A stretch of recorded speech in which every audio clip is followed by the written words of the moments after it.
এই শোন, হ্যাঁ আঙ্কেল। তুই তো আমাদের ছেলের বন্ধু না? তা তুই কি জানিস ও কোনো প্রেম টেম করছে কিনা? আপনার ছেলে আর প্রেম? আপনার নিজের ছেলের প্রতি কনফিডেন্স নেই? করলে কিন্তু ঠ্যাং ভেঙে দেবো। ইদানিং দেখছি ও খুব ফোনে ব্যস্ত হয়ে পড়েছে। ব্যাপারটা কি? ফোনে? হ্যাঁ হ্যাঁ, ফোনে। আরে এখনো সামনাসামনি আসেনি তো। ওইসব প্রেম টেম করতে গিয়ে পড়াশোনা নষ্ট করবে, ওটি কিন্তু আমি হতে দেব না, বলে দিলাম।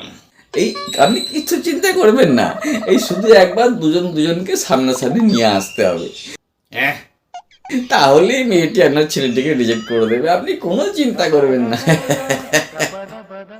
তুমি ঠিক বলছো, কেটে যাবে। সেই কনফিডেন্স আমার আছে, আপনার না থাকুক। হ্যাঁ, ওকে একবার দেখলেই মেয়েরা রিজেক্ট করবেই। আচ্ছা, বেশ, তাহলে তাড়াতাড়ি দেখা করানোর বন্দোবস্তটা করো, যাতে পড়াশোনাটা মিটে যায়। এই শোন শোন, হ্যাঁ আঙ্কেল। এ তোর বন্ধুটা কি রে? হ্যাঁ, একটা প্রেম করতে পারলো না? না, ও তো প্রেম ট্রেম। এই বয়সে আমাদেরকে ছুটে বেড়াতে হবে মেয়ে দেখার জন্যে? হ্যাঁ, সে তো কষ্টেরই। আমাদের তো বয়স হয়েছে নাকি, আর আমরা কত ছুটে বেড়াবো?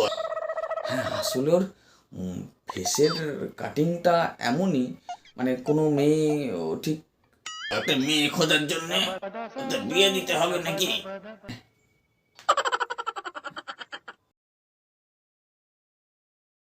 এই শোন, হ্যাঁ আঙ্কেল। আমাদের ছেলেটাকে ভদ্রতা বলে কিছু শিখবে না নাকি, বল দেখি। আরে, নিজের বউয়ের সঙ্গে প্রেম করে করে বেড়াচ্ছে। নিজের বইয়ের সঙ্গে প্রেম করছে?